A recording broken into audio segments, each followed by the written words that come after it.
Excuse me, where's the CEO? Good morning, sir. Mr. Robert Bennett is finishing a call. He'll be with you in Five about minutes. 5 minutes. Do you have any idea who I am? I understand your meeting is important, sir. Don't let him know. Tell him I'm waiting. I'll do that right away. Interesting. Those shoes have seen better days. They're comfortable. Comfortable? That's what people say when they can't afford better. Is there anything else I can help you with while you wait? You help me. Listen carefully. People like you stay behind desks forever. That's your ceiling. I'll let Mr. Bennett know you've arrived. You do that. Mr. Sterling believed he was the most powerful man walking into Bennett Holdings that morning. He believed expensive suits, luxury watches, and billion-dollar contracts made him untouchable. To him, Sarah was invisible. Just another intern. Just another face behind the front desk. Someone he could embarrass without consequence. What he didn't know was that the quiet young woman he'd just humiliated was the only person standing between his company and complete financial ruin. And within the next hour, he would regret every single word. Rain had just stopped over Canary Wharf, leaving the glass towers of London's financial district shining beneath a pale morning sky. Inside Bennett Holdings, the marble floors reflected the movement of sharply dressed executives, assistants carrying folders, and visitors arriving for meetings that could reshape entire industries. At the reception desk stood Sarah Bennett. She wore a neatly pressed navy blazer with a simple white blouse, practical black shoes that had clearly been worn for years, and a visitor badge identifying her as intern. Most people barely looked at her. That was exactly how she wanted it. For the past 4 days, she'd quietly answered phones, welcomed guests, fetched coffee, organized files, and listened far more than she spoke. Every smile she received or failed to receive was another piece of information. Very few people knew the internship wasn't real. Fewer still knew why she was there. The glass doors slid open. A tall black British man in an impeccably tailored charcoal suit strode into the lobby as though he already owned the building. His polished shoes clicked sharply across the marble floor while an assistant hurried behind him with a leather briefcase. His name was Marcus Sterling, founder of Sterling Capital, a businessman known for aggressive takeovers and even more aggressive negotiations.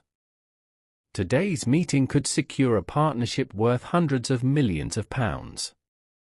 He checked his watch before stopping in front of the reception desk. "Excuse me. Where's the CEO?" Sarah looked up with a polite smile. "Good morning, sir. Mr. Robert Bennett is finishing a call. He'll be with you in about 5 minutes." Sterling frowned immediately. 5 minutes? Do you have any idea who I am? I understand your meeting is important, sir. I'll let him know you've arrived. Don't let him know, he replied sharply. Tell him I'm waiting. I'll do that right away. His eyes drifted downward. They settled on Sarah's worn shoes. A slow smile crossed his face. Interesting. Sarah waited patiently. Those shoes have seen better days. They're comfortable. Comfortable, he chuckled. That's what people say when they can't afford better. Several nearby employees heard the remark. No one interrupted. No one defended her. Sarah simply folded her hands together. Is there anything else I can help you with while you wait? You? Sterling laughed. Help me. He stepped a little closer. People like you don't help people like me. His assistant shifted uncomfortably but remained silent. You'll spend your whole career behind desks like this. Greeting visitors. Making coffee. Handing out badges. He tapped the reception counter lightly. "This is your ceiling." Sarah met his eyes without anger, without embarrassment, without trying to defend herself. "I'll let Mr. Bennett know you've arrived." She walked calmly toward the executive hallway. Sterling watched her leave before shaking his head. "Young people these days," he muttered. "No ambition." His assistant quietly avoided responding. From the mezzanine above, two senior directors had witnessed the entire exchange. One exchanged a glance with the other. Neither smiled. Neither spoke. One simply sighed. "You'd think someone would have warned him," one director whispered. The other looked toward the hallway where Sarah had disappeared. Some lessons can't be taught. They have to be lived. Minutes later, Sterling entered the executive boardroom. Floor-to-ceiling windows overlooked London's skyline. A long walnut conference table filled the room.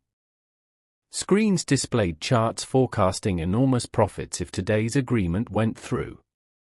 Sterling admired the room with quiet satisfaction.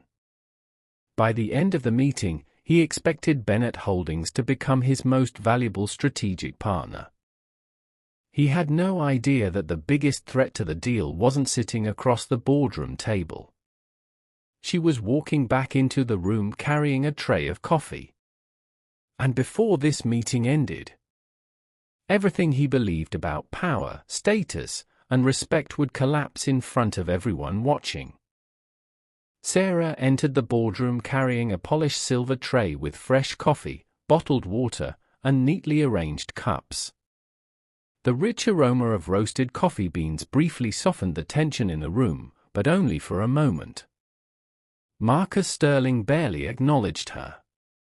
His attention remained fixed on the presentation displayed across the large screen at the end of the room. Around the table sat Bennett Holdings senior executives, finance directors, legal advisors, and strategy consultants. They greeted Sterling professionally, though there was a noticeable reserve in their expressions. Robert Bennett still hadn't arrived. His executive assistant explained that the CEO had been delayed by an important overseas call and would join them shortly. Sterling smiled confidently. "Perfect," he said. "That gives us time to discuss the numbers before the formalities begin." Sarah quietly placed a cup beside each guest. When she reached Sterling, he didn't even look at her. "Too much sugar," he said without tasting it. "I'm sorry, sir. I prepared it the way your assistant requested. My assistant works for me." His voice became colder.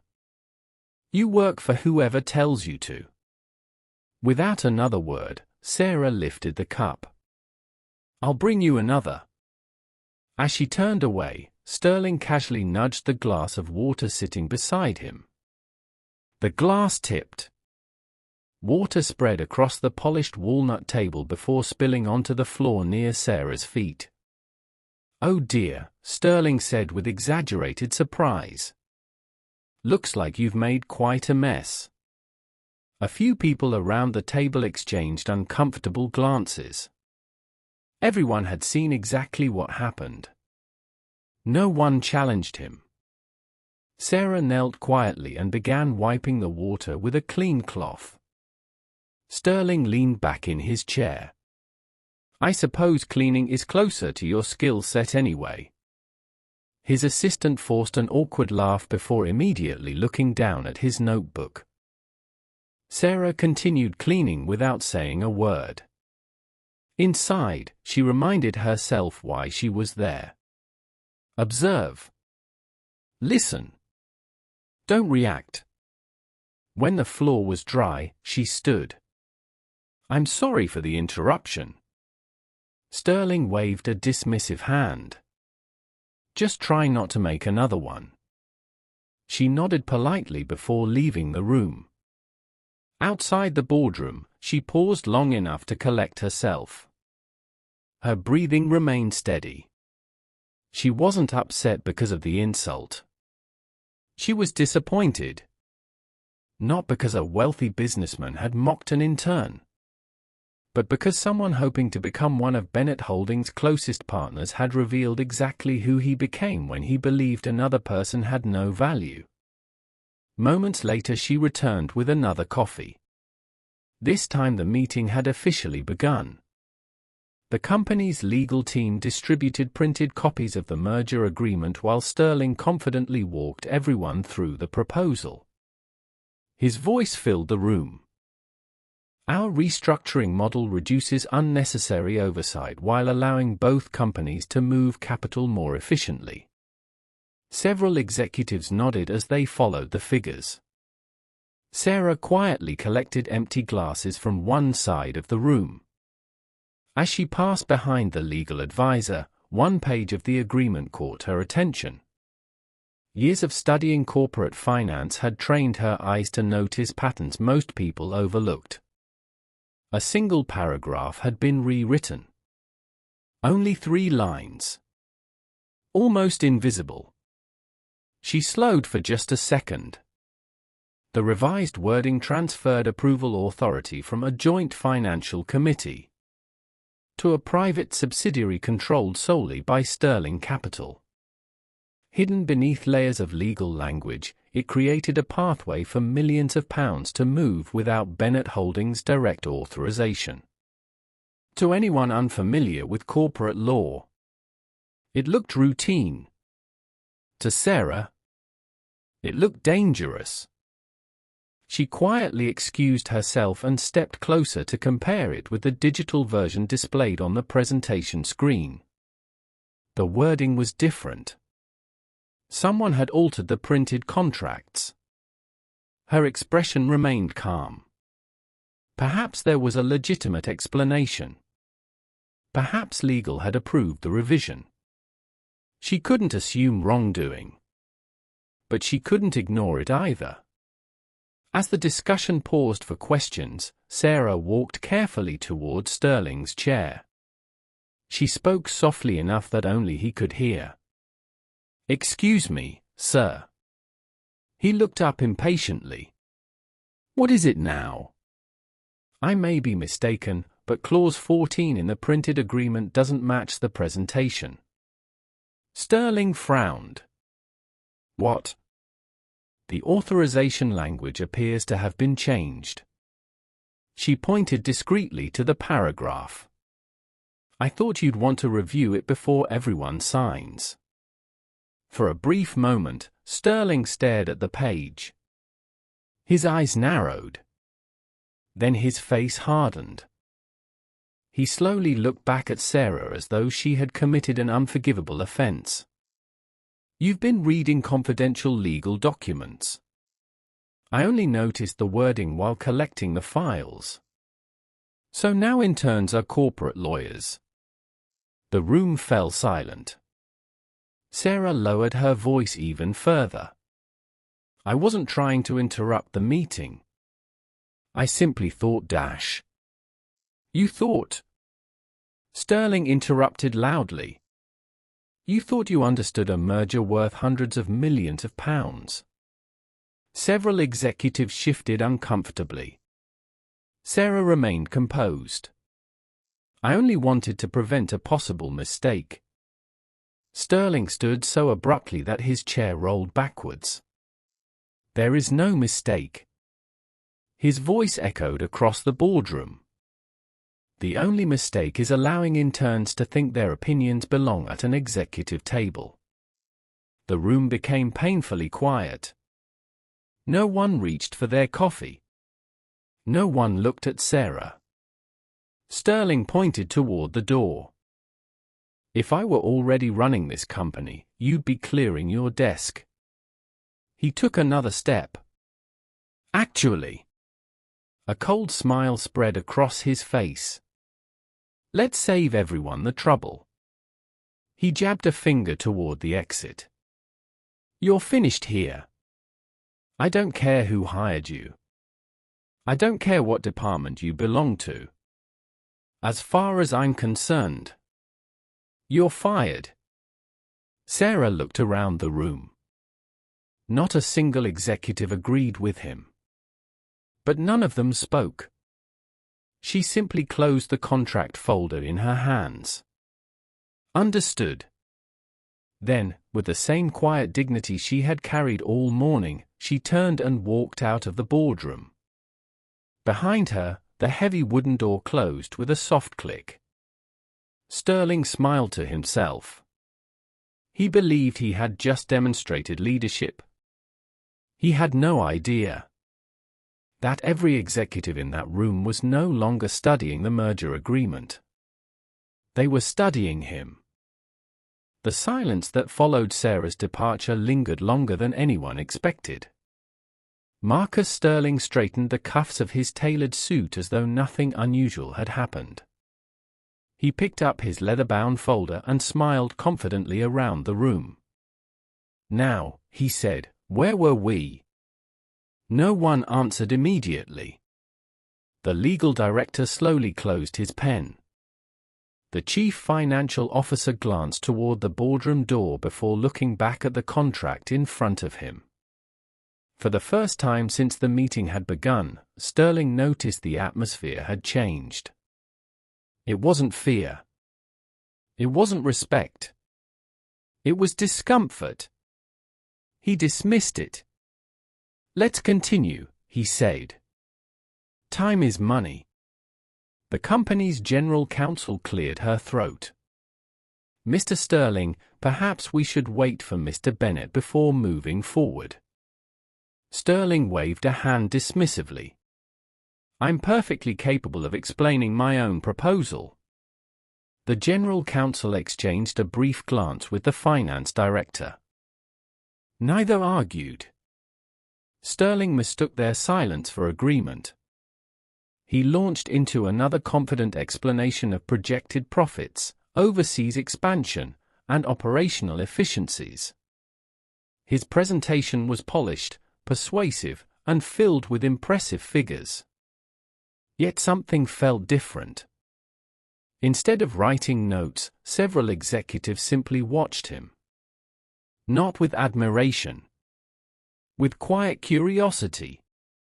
Almost as though they were waiting for something. Outside the boardroom, Sarah stood beside the floor-to-ceiling windows overlooking London's skyline. She wasn't crying. She wasn't angry.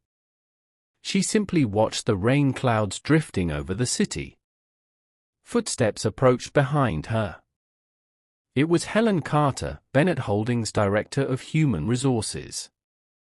Helen had worked for the company for nearly 20 years. She had watched Sarah grow from a curious teenager who visited the office during school holidays into a brilliant young woman with degrees in finance and corporate law. "You handled that well," Helen said gently. Sarah offered a faint smile. "I was supposed to observe." "And you did." "I just didn't expect him to make it so easy." Helen folded her arms. "You spotted the contract, didn't you?" Sarah nodded. "The printed version contains an unauthorized amendment." "You checked twice." "3 times." Helen smiled proudly. "I thought you would." Sarah looked back toward the boardroom. "I genuinely tried to help him." "I know. I would have warned anyone." Helen's expression became serious. "That's why your father insisted you spend this week as an intern." Sarah sighed quietly. It's amazing how differently people behave when they believe your job title defines your worth. Before Helen could reply, Robert Bennett's executive assistant hurried toward them. "Miss Bennett." Sarah turned. "Your father has finished his call. He'd like the observation report." Sarah handed over a slim black folder. Inside were pages of handwritten notes. Every interaction. Every conversation. every decision made throughout the week, including Marcus Sterling's treatment of receptionists, cleaners, security staff, junior analysts, and administrative assistants. The assistant looked down at the folder. "Is this everything?" Sarah nodded. "Everything." Meanwhile, inside the boardroom, Sterling reached the final slide of his presentation. "And that," he announced proudly, "is why this partnership benefits both companies." He expected applause. Instead, the room remained quiet. The finance director leaned back in his chair. "Mr. Sterling." "Yes?" "You mentioned transparency several times." "Of course." "Then perhaps you'd explain why Clause 14 differs between the presentation and the printed contracts." Sterling's smile faded almost imperceptibly. "It doesn't." The general counsel slid both documents across the table. "It does." Sterling looked down.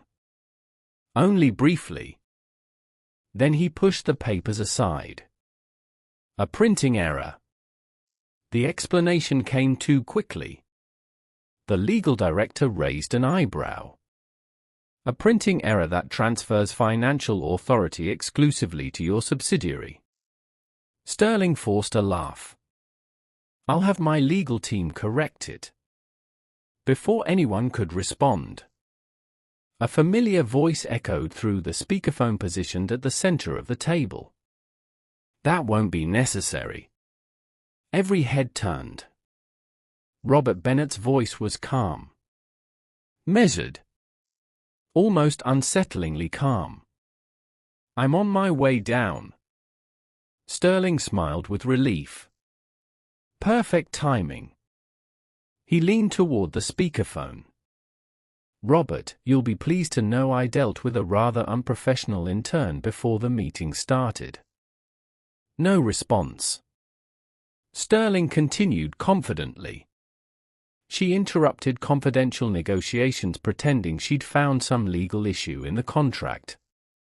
Still silence. "I've already dismissed her." Several executives lowered their eyes. One director quietly rubbed his forehead. Finally, Robert spoke. "You dismissed someone?" "Yes." "Inside my company?" "Exactly." "I don't tolerate incompetence." Another long pause. Long enough for Sterling's confidence to waver for the first time all morning. When Robert finally spoke again, his voice had become noticeably colder. "You fired someone in my office." "Without my permission." Sterling laughed nervously. "I assumed you'd appreciate decisive leadership." "I see." The line went silent once more. Then Robert spoke 5 words that changed the atmosphere instantly. "I'm coming downstairs now." The call ended. No goodbye. No explanation. The room became eerily quiet. Sterling adjusted his tie. "I'm sure this is all just a misunderstanding." No one answered. Outside the boardroom, the private executive lift opened with a soft chime. Robert Bennett stepped out. The 60-year-old CEO carried himself with quiet confidence rather than authority. Employees passing through the corridor smiled respectfully. He acknowledged each of them by name. Before walking toward the boardroom, he stopped beside Sarah. He looked at the folder now resting in his assistant's hands. Then he looked at his daughter. A warm smile appeared on his face. "You've done well." Sarah smiled back. "I learned from the best." Together, they turned toward the boardroom doors. Inside, Marcus Sterling straightened his jacket one final time. He believed the CEO was about to congratulate him for protecting company standards.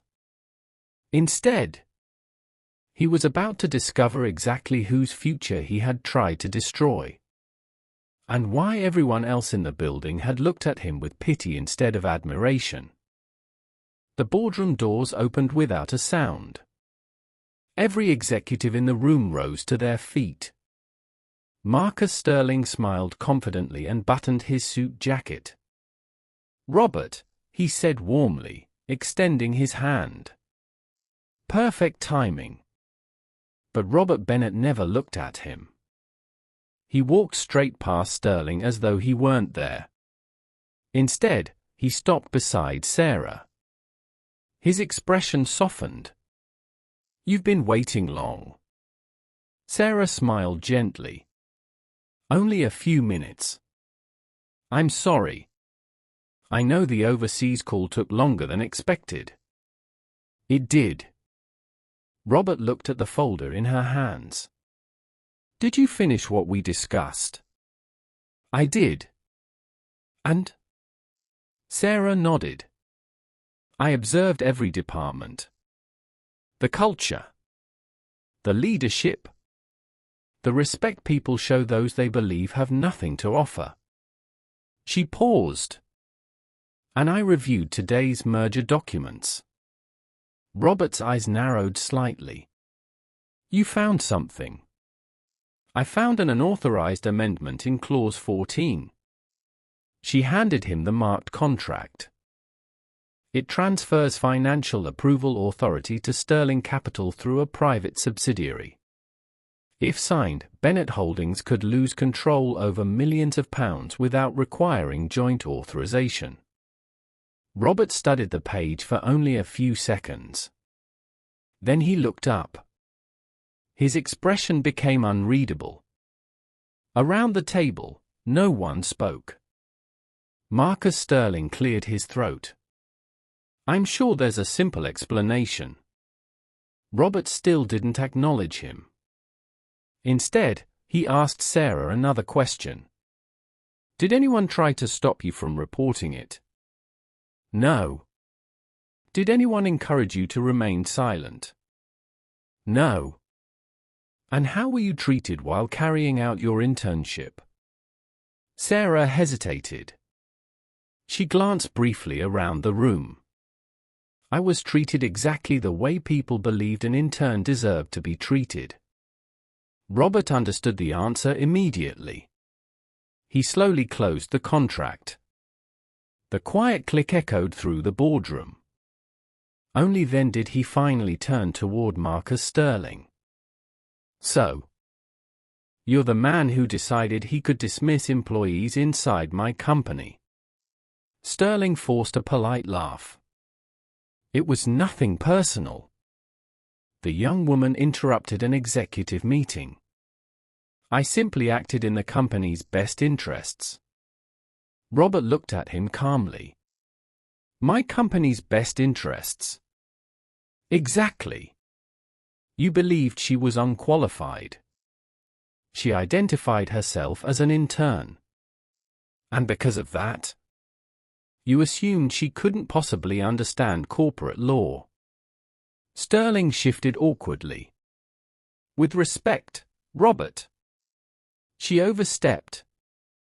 Robert nodded slowly. "I see." Then he turned back toward Sarah. His voice softened again. "Sarah, I think you've seen enough." She smiled. "I have."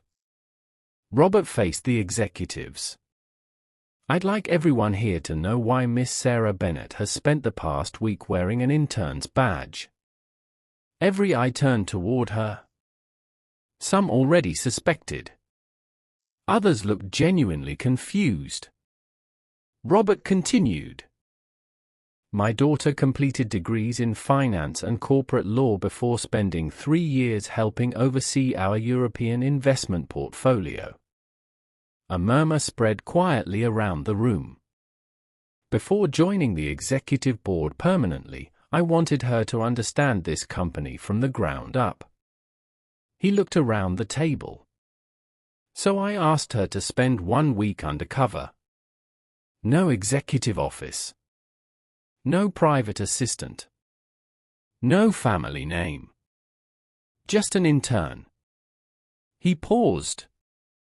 Because titles reveal very little. But character reveals everything. Marcus Sterling's confident smile disappeared completely. His face drained of color. He looked from Sarah to Robert, then back again. Daughter. His voice barely rose above a whisper. Sarah met his eyes for the first time since the morning. She didn't look angry. She didn't look satisfied. She simply looked disappointed. Sterling took a hesitant step forward. I didn't realize. Robert interrupted quietly. No. You didn't. You saw an intern with inexpensive shoes. You saw someone serving coffee. You saw someone cleaning water from the floor. And you decided that gave you permission to humiliate her. Sterling swallowed hard. I'd like to apologize. Sarah answered before Robert could. Which part are you apologizing for? Sterling froze. The comments. She shook her head gently. Spilling water deliberately. Silence. Calling me uneducated. His lips trembled. Trying to fire me. No answer came. Sarah's voice remained calm. Or are you apologizing because you now know who my father is? The question landed like a hammer. Nobody in the room looked away. Sterling opened his mouth. But nothing came out. Because every answer sounded wrong. And for the first time in years, the man who always seemed to have the perfect words had none at all. The silence lingered like a heavy fog. Marcus Sterling stood motionless at the end of the boardroom table, his confidence stripped away one sentence at a time. Only an hour earlier, he had walked into Bennett Holdings believing he was the most powerful man in the building. Now he couldn't even meet the eyes of the people around him. Robert Bennett laid the marked contract on the polished walnut table. Before we discuss your behavior, he said calmly, let's discuss the document you expected my company to sign. He nodded toward the general counsel. Claire. Claire adjusted her glasses and opened the contract. Our legal team has compared the digital file submitted yesterday with the printed copies distributed this morning. She looked directly at Sterling. They are not the same. The room remained silent. The amendment in Clause 14 was inserted after the final draft had already been approved. She slid both versions across the table. In the original agreement, any transfer exceeding £10 million required authorization from both companies. She tapped the altered paragraph. In this version, approval rests solely with a subsidiary controlled by Sterling Capital. The finance director leaned forward. In practical terms, Bennett Holdings could lose millions before anyone discovered the transactions. Sterling finally spoke. I can explain. Robert folded his hands. Please do. It was only a temporary restructuring clause. Claire shook her head. No, Mr. Sterling. It wasn't. Our forensic software shows the amendment was made less than 12 hours ago. The words landed with crushing weight. Sterling looked around the room, searching for support. There was none. Every executive who had once admired his confidence now regarded him with quiet disappointment. Robert's expression never changed. My daughter noticed the discrepancy while serving coffee. He paused. The woman you called uneducated. Sterling lowered his head. I made a terrible mistake. Several, Robert corrected. You insulted a young woman because of her appearance. You abused authority you didn't possess. You attempted to dismiss an employee in a company you do not own. And you presented altered legal documents to my executive team. Each sentence struck harder than the last. Sterling's shoulders slumped. I accept full responsibility. I hope you'll allow me to make things right. Robert studied him for a long moment. Then he slowly picked up the contract. Every eye followed the document. With one deliberate motion, he tore it cleanly in half. The sound echoed through the silent boardroom. Then he tore it again. And again. The shredded pages fell onto the table like confetti, marking the end of a deal that would never exist. The partnership is terminated, Robert said. Effective immediately. He looked toward the head of security, who had quietly entered after receiving a call from the executive assistant. Please escort Mr. Sterling and his team from the building. Sterling didn't argue. For the first time in years, there was nothing left to negotiate. As he reached the door, he stopped and turned toward Sarah. I truly am sorry. Sarah looked at him with the same calm expression she had worn all morning. I believe you are. She paused before continuing. But I hope one day you'll apologize just as sincerely to the next receptionist, the next cleaner, the next security guard, or the next intern, even when they aren't someone's daughter. Sterling closed his eyes for a brief moment. Then he nodded. Without another word, he walked out of the boardroom. The door closed softly behind him. No one celebrated. No one applauded. The victory wasn't that a powerful man had fallen. It was that the truth had prevailed before the damage became irreversible. Robert turned toward the executives. I've spent 35 years building this company.